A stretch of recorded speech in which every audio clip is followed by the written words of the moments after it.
Bonsoir à tous mes amis. Alors ce soir, je vais vous faire un cours magistral, hein, sur toutes les notions de la dissidence, de la résistance, des lanceurs d'alerte, etc., etc. C'est-à-dire pour vous faire comprendre, je vois bien, je commence à comprendre pourquoi vous comprenez pas ce que je fais.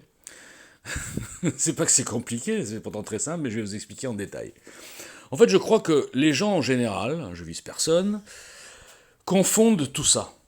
Ils ont l'impression que n'importe quel type qui vient, qui sort un dossier, ah regardez, celui-là il est corrompu, ou quelqu'un qui fait un livre en disant ah regardez, l'Union Européenne ça se passe comme si, ou un autre qui fait un live, ah ben regardez, Jean-Michel c'est Brigitte, ou le contraire, enfin on sait plus trop. Voilà, donc ça c'est des résistants. Ou alors des gens qui sont fabriqués. Hein, je viendrai après dans les cas particuliers.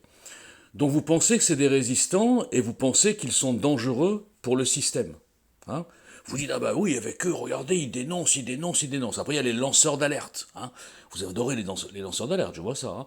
Donc, après, il y a les commentateurs de l'actualité. Ça s'appelle les petits chroniqueurs qui sont dans la dissidence. Attention, ils sont très, très, très, très, très dangereux. Bon.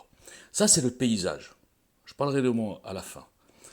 Dans ce paysage, vous avez 80%, voire 90% qui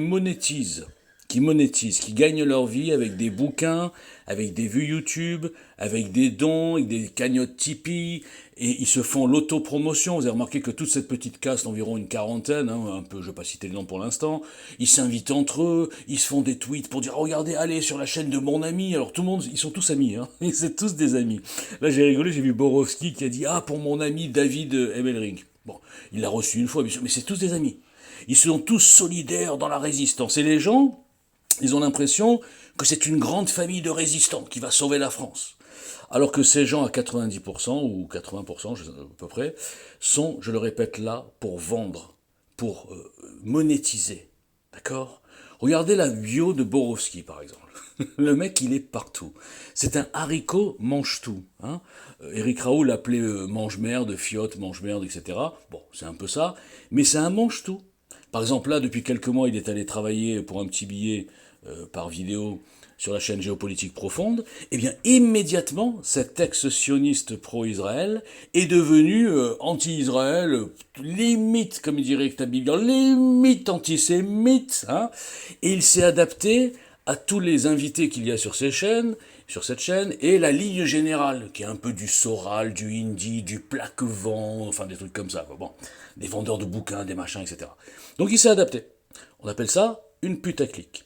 Donc là, il est en train d'être démasqué par Emmanuel Gave. Bon, je crois que les gens qui n'ont pas compris ce que c'était qu'une putaclic, avec l'exemple Borowski, ils auront tout compris.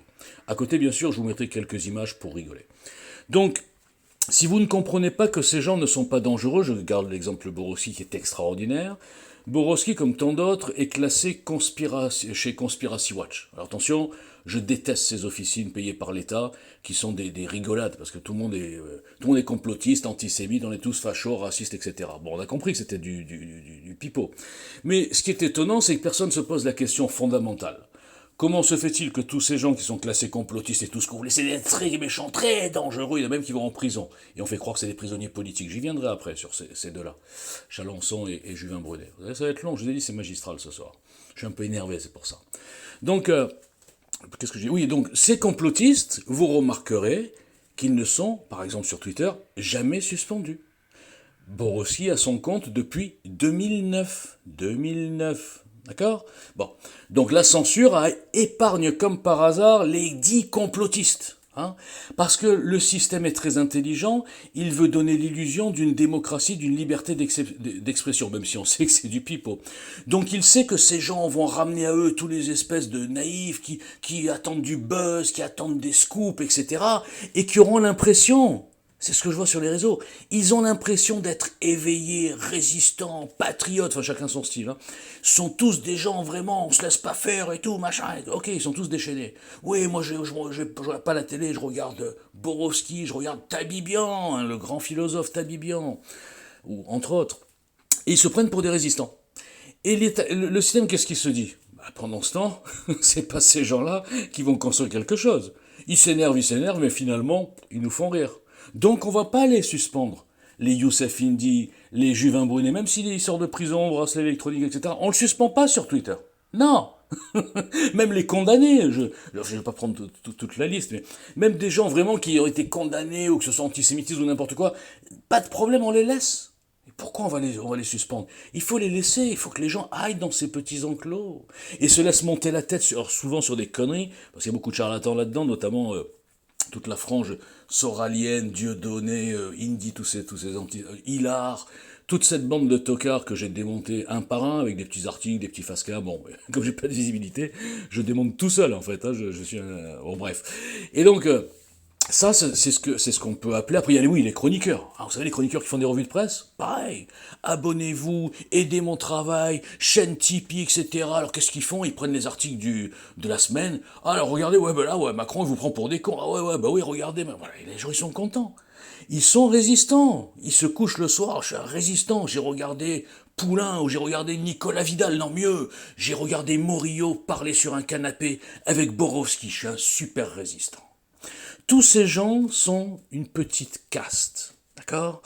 Et il y a même certains mainstream qui participent. Je ne vais pas dire des noms parce que j'ai pas envie d'être désagréable. Donc toute cette petite caste soi-disant hors système alors qu'elle est boostée par le système, vous prend pour des cons. Et vous savez pourquoi? Pas parce qu'ils sont méchants, pas parce qu'ils sont malhonnêtes spécialement. Chacun son créneau, chacun sa façon de gagner sa vie. C'est parce qu'en fait ils sont inutiles et ne font pas peur au système. En revanche, et là je vais parler de moi, quand vous avez un type qui arrive tout seul sur un réseau social, qui lui, contrairement par exemple à Tabibian, n'a pas bénéficié des réseaux de Dieudonné et de Soral, contrairement à Borowski, n'a pas bénéficié des réseaux politiques qu'il avait depuis longtemps. Je vous rappelle que c'est un politicien raté. Personne ne le sait, ça, j'ai l'impression. Borowski, il était à l'UMP, il a trahi l'UMP, il a dit oh, je vais aller tiens, je vais au Modem. Il n'a rien à foutre, lui. Il n'est pas là pour les opinions politiques. Il voulait un poste, il rêvait d'être député, le pauvre gars. Bon, il s'est fait rétamer, évidemment, parce qu'il n'a pas le niveau. Et après, il a dit bon, qu'est-ce que je vais faire? Je vais faire youtubeur. Voilà. Bon, ceci dit, il gagne plus d'argent en youtubeur, à mon avis, que ce qu'il aurait fait ailleurs. Donc, tous ces gens sont dans une caste, ils se cooptent, ils se protègent, beaucoup sont dans des loges, donc ils sont utiles au système, des fois en le sachant et des fois à l'insu de leur plein gré. Je pense que Borowski fait partie des à l'insu de leur plein gré, je pense que c'est le Virenque, le Richard Virenque de la dissidence. Bon. Et donc ces gens-là ne sont pas dangereux. Et donc je reviens sur moi. Un type arrive, il a bénéficié aucun boost médiatique. Aucun journaliste, je ferai un exemple à chaque fois. Imaginez, rappelez-vous de Juvin Brunet. Juvin Brunet, c'est un type qui était dans l'entrepreneuriat. Il montait des boîtes, il avait des financements du Conseil général de Muselier à l'époque, etc. Bon, ces boîtes ont fait faillite. Après, il s'est dit bon, qu'est-ce que je vais faire maintenant? Et je pense qu'il a été engagé parce que c'est un très très bon acteur. Juvin Brunet a le profil extraordinaire pour la résistance. Un passé de gendarme, donc déjà c'est bien, Saint-Cyrien, brillant, le mec, on voit qu'il est quand même, il dit pas n'importe quoi. Voilà. Eh bien, ce mec-là, il fallait le mettre en avant. Donc on l'a instrumentalisé et on l'a parachuté. Moi, je l'ai vu le parachute. J'étais là en 2020, en mai 2020, quand il est apparu. Mais il avait une petite association, les patriotes, drapeau français, je suis un patriote. Et une semaine après, on le retrouvait dans tous les médias. Ça vous interpelle pas? On le trouvait même chez Sud Radio. André Berkoff, ami de loge, peut-être, je sais pas, en tout cas c'est bizarre. Donc il a eu tout le boost qu'il fallait pour lui créer sa légende. Donc, après c'est une autoroute. Les gens sont tellement moutons, je suis désolé de vous le dire, que dès qu'ils voient quelqu'un à la télé, ça y est, il a la caution de Sud Radio, il a la caution bon, je vais pas citer tout le monde. Donc c'est bon, le mec, s'il le reçoivent, c'est que c'est un type, c'est un type qui va nous sortir de là. Après il a fait son petit cinéma de je suis l'homme providentiel et je suis ci, je suis là, avec je veux dire, en morphopsychologie, si on voit pas que ce type est un acteur qui a rien de sincère qui sort de sa bouche, vous êtes aveugles, les gars. Et comme par hasard, c'est extraordinaire dans la résistance, au bout d'un an, le type dit, oh les gars, moi j'ai une idée pour la résistance, vous savez quoi? On va faire une monnaie. Vous allez me donner des euros, moi je vais vous donner des francs libres. Vous avez vu, ils sont beaux, il y a Jeanne d'Arc, il y a tout, il y a De Gaulle, il y a tout le monde. J'ai pris tous les dessins qui vous plaisent, qui vous font kiffer, et je les ai mis sur les billets, etc. Et vous mettez dans votre tiroir, et puis bon, peut-être qu'un jour, ça vaudra quelque chose. En attendant, je finis en tôle. Pourquoi? Parce que j'ai fait ça avec des amateurs. Évidemment que le système l'a mis en tôle, non pas parce qu'il est dangereux, un résistant, il va monter l'armée contre, contre Macron. Non, juste parce que c'était un dossier qui était bizarre et que pour faire l'enquête, il fallait le laisser en prison. Et voilà, comme dans plein d'enquêtes où il y a des trucs à vérifier, etc. Il faut pas que l'accusé puisse changer les trucs, prévenir un tel, machin, voilà. Donc les gens ont dit, la preuve que c'est un prisonnier politique. Parce que jamais il serait allé en prison sinon. Aucun rapport. Pareil pour, je passe sur l'autre, Chalençon. Chalençon, on dit prisonnier politique. Mais pas du tout, Chalençon, ça fait 2 ans qu'il avait 3 ou 4 sursis, et il continue à insulter, à menacer tout le monde, tous les jours, sans parler de son antisémitisme, dont j'en ai fait les frais. Donc à un moment donné, 1 fois, 2 fois, 3 fois, 10 fois, machin, bah va en prison. En plus, il l'a dit, hein, il a dit je voulais aller en prison. Bah voilà, il est allé en prison. Donc voilà, ce ne sont pas des prisonniers politiques, ce ne sont pas des résistants qui vont retourner la France, parce qu'ils n'ont pas de plan, parce que ce qu'ils disent en général à 80%, sauf certains qui ont quand même des propositions, mais qui sont, que je pourrais démonter, elles sont gentilles mais sont démontables. Mais les autres n'ont pas de plan. Leur seul plan, c'est vendre des bouquins. Regardez Youssef Indy, regardez Soral. Je crois, d'après les chiffres donnés par une source sûre, je crois que c'est 70 000, ou enfin bon bref, voilà, il gagne sa vie. Tranquille avec des naïfs, il vient raconter ses conneries, il voit qu'il y a une tendance un peu antisémite. Ah bah tiens, c'est marrant, je suis Soral. Hein. Avant, j'étais à fond sur la communauté organisée, les francs-maçons, et puis d'un coup, je me suis retourné, et c'est devenu la communauté organisée, les juifs. Et personne s'est rendu compte du hop là, du salto arrière. Alors ce qui est extraordinaire, c'est qu'après il s'est dit, bon, moi je suis un athée, je suis un maoïste, je suis un communiste, je suis presque un anarchiste, enfin moi il a un peu tout. Ah bah d'un coup je vais devenir conservateur, et bien d'un coup je vais me rapprocher de quoi? Attends, non, je réfléchis, je suis Soral toujours, un très très bon commerçant Soral. Eh bien les musulmans. Ben oui, comme j'attaque les juifs, je vais forcément avoir des musulmans. Ok, les gars, moi j'aime l'islam et tout, l'islam il y a des valeurs et tout, hop là, je ratisse les musulmans. Et puis après, qu'est-ce que je vois? Il est très observateur, Soral. Il voit que dans la dissidence, il y a des gens comme ils sont perdus, on est tous perdus, et pas que eux, hein. Moi aussi je suis perdu. Hein. On est tous tellement déchaînés, tellement énervés de voir ce qui se passe, de voir ces psychopathes qui nous prennent pour des cons de A à Z, et qui détruisent notre pays, notre mental, notre pays, tout, notre économie, tout les classes moyennes, etc. Et on est perdu, donc beaucoup se retournent un peu vers le spirituel. Moi, j'ai vu ça. Bon, moi, j'ai une spiritualité, on va dire, mixte. Hein. Vous savez que je suis Moses et Jésus, donc, enfin, Moïse et Jésus, donc c'est dur à suivre. Hein. Bon, donc, beaucoup de gens apprécient maintenant les gens qui se retournent un peu vers la religion. Ah, le Christ, Dieu va nous sauver parce qu'on est paumé. Et qu'est-ce qu'il a fait? Il se rapproche de Civitas. Là, c'est le bingo, puisque c'est religion et en même temps antisémite. C'est vraiment du Soral tout craché. Donc, il a fait venir Indy, il fait venir Civitas, il fait une espèce de grande masse de clients potentiels. Chacun vient mettre dès qu'il y a un petit peu d'antisémitisme, hop, on va chez Soral, on éditer son bouquin par les éditions de Contre-Culture, on met un petit article, on est boosté, et on forme la dissidence. Mais sérieusement. Bon, je reviens à mon cas, parce que là je suis essoufflé. Donc conclusion, un type qui arrive tout seul, sans aucun de ses réseaux pourris, aucun de ses francs-maçons, aucune de ses loges, aucune de ses castes d'entre-soi, ou politiques pour Borowski, ou comment dire, journalistiques soi-disant, ou simplement des militants de tout bord. J'arrive tout seul, ok? Personne n'est capable de faire ce que j'ai fait. Et là je le dis clairement, personne. J'arrive tout seul, au bout de 3 ou 4 mois, je fais 6 millions de vues par semaine, d'accord? J'ai une équipe qui se forme, j'ai un programme incassable. En plus, on l'améliore avec des citoyens. Les programmes de défense, c'est des militaires qui m'ont contacté, qui m'ont proposé un programme que j'ai un petit peu modifié. Et hop, ça fait le programme défense du programme EJL. L'éducation nationale, pareil, parce que moi, j'avais pas tout fait, il y a des choses, j'y comprends rien. Bon, bref. Et qu'est-ce que je... Eh bien, ça inquiète tout le monde, parce que je vous rappelle que nous étions avant les Gilets jaunes. Donc un mouvement 100% citoyen qui arrive en disant « Stop politiciens, construire autre chose », et quoi avant qui pour sortir de l'homme providentiel. Je vous garantis qu'en plus, avec le succès que j'avais au début, avant que je sois massacré, j'en parlerai après, eh bien, Messia, qu'est-ce qu'il s'est dit? À l'époque, c'était le sniper officiel du Rassemblement National, on va en parler de celui-là aussi après. Et qu'est-ce qu'il dit? Celui-là, il faut vraiment que je vois d'où il sort, parce que c'est pas normal, il peut pas être seul. Personne croyait que j'étais seul. Tout le monde pensait que j'étais un poisson pilote envoyé par je sais pas quel politicien. On m'a traité de tout d'ailleurs. Donc il m'envoie une top. Moi je savais pas. Évidemment j'étais naïf. Bon bref, il m'envoie une top après des meutes, etc. Bon bref, et puis ils m'ont détruit. Ok, on n'en parle plus. Mais au-delà de cette crasse de petits militants binaires à l'époque RN qui sont tous maintenant chez Reconquête et qui ont toujours le même état d'esprit. On les appelle sur Twitter les gens bombeurs, spécial dédicace. Eh bien, au-delà de ces crasseux, de ces petits soldats du système qui protègent le système, les idoles, les partis des politiciens, la 5e République maçonnique qui protègent tout ça sans s'en rendre compte, en venant me tuer, en tuant EGL, en m'insultant, me diffamant, en faisant fuir tout le monde, ils ont protégé ce que je viens de vous dire et je peux le démontrer encore une fois devant n'importe qui, mais qui ose parler avec moi? Personne, juste moi. En fait, je parle tout seul. Donc, mis à part cette crasse, s'il y avait eu que ça, à la rigueur, ça va. Mais non seulement donc les gens sont partis comme des lâches, parce qu'ils ont dit, oulala, si on s'approche de lui, on se fait insulter, on va perdre des followers, etc.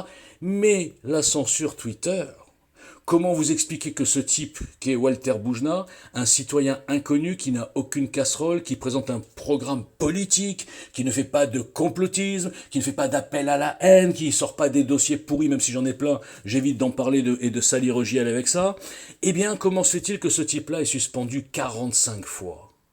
45 fois pendant que les mecs qui sortent de tôle, qui sont des complotistes officiels, qui sont des vendeurs de fausses monnaies, qui sont des cupides, qui vendent des produits financiers en mettant le nom de gens qui sont même pas au courant, encore une fois Borowski, c'est l'exemple extraordinaire, qui sont parfois des antisémites, des islamophobes, tout ce que vous voulez, ces gens-là 0 fois. Ou une fois peut-être dans leur vie et encore. Et moi 45 fois. Ça ne vous interpelle pas? Le système n'a peur que d'une chose, une véritable proposition politique alternative qui démonte, qui casse, qui démasque, qui répare la Ve République kidnappée. Vous avez compris? La Ve République aujourd'hui est maçonnique, elle est énarco-maçonnique, elle est tenue par des castes qui se cooptent, qui se protègent et qui ont malheureusement pour vous, qui ne voyez rien, et surtout pour moi, qui ça m'empêche d'avoir de la diffusion, ont des petits outils dans tous les domaines, que ce soit dans les médias, enfin partout, je ne vais pas faire toute l'histoire. Donc si vous n'avez toujours pas compris qu'avec un programme incassable, avec des articles qui sont de haut niveau mais diffusés par personne, avec des débats que j'ai même été faire chez des ennemis, si j'ose dire, chez des gens où j'étais seul contre tous, je les ai tous pliés en rigolant.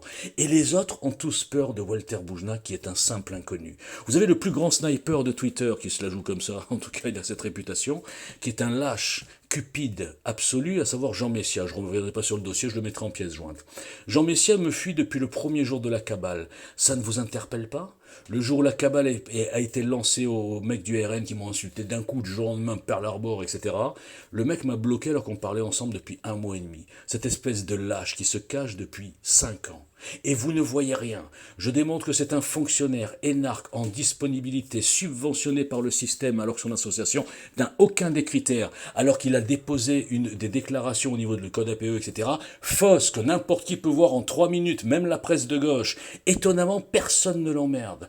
Personne ne le démasque. De temps en temps, on lui fait un petit truc comme ça, mais ça dure 3 jours. Et tous les jours, il est sur les plateaux TV.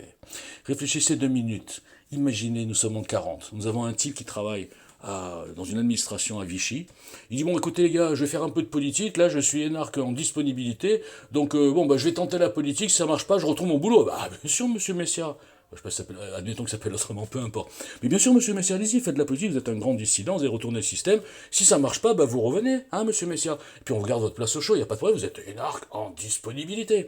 Et donc voilà, il part un peu dans la résistance. Quand il voit que son association, finalement, malgré ses milliards d'heures de passage télé, malgré tous les gens qui bossent pour lui, qui retweetent les punchlines, etc., il n'arrive plus tellement à avoir de nouveaux pigeons. Hein. Il en a eu beaucoup à la première fois avec Asso Apollon, et quand il a fait la même en changeant le nom, sans même changer le nom de l'association, Vivre Français, eh bien le pauvre, il voit qu'il galère. Hein, malgré ses petits cachets chez CNews, etc. Donc qu'est-ce qu'il a fait? Là, j'ai appris récemment, par quelqu'un qui est proche de lui, qu'il est reparti travailler au ministère de la Défense. Hein. Mais vous êtes tellement naïf. Donc le mec est super résistant, danger, tout le monde le prend pour un patriote résistant. Premièrement, il défend la Ve République bec et ongle, parce que c'est un énarque formaté, la 5e. Et deuxièmement, il est retourné travailler au ministère de la Défense. Et du ministère de la Défense, il va bien sûr retourner le système. Mais franchement, vous n'avez pas compris que vous vous faites blouser. Je vous énerve parce que j'ai un style particulier. Je suis pas un politicien, comme je cherche pas de clients. Je vais pas vous brosser dans le sens du poil. Je vais vous dire ce que vous êtes depuis le début. Ça fait 5 ans que je vous le dis. Vous êtes des moutons aveuglés, idolâtres de vue à la télé. Vous ne comprenez pas que le système gère la diffusion, gère la médiatisation, gère la notoriété. Hein, grâce à tous les petits outils dont j'ai parlé tout à l'heure, et que si aujourd'hui je suis un total inconnu, alors que depuis 6 ans je me bats comme un chien, sans aucun moyen, sans aide de personne, sans lobby, évidemment ils ont vu que j'étais indomptable, ils ont essayé, je vous le cache pas. Bon, moi je suis indomptable, moi je suis un vrai résistant, et je suis seul en train de vous dire que vous suivez des fausses idoles, et on prend moi pour un fou. Alors les gars, retrouvez un cerveau, osez lire n'importe quel article de JL Citoyen, osez lire n'importe quelle page du programme de JL, allez voir n'importe quel débat ou les rares prestations que j'ai pu faire sur la chaîne. Merci Richard Boutry, c'est le seul qui m'a invité. Et vous comprendrez la différence avec tous ces fakes. Voilà, merci.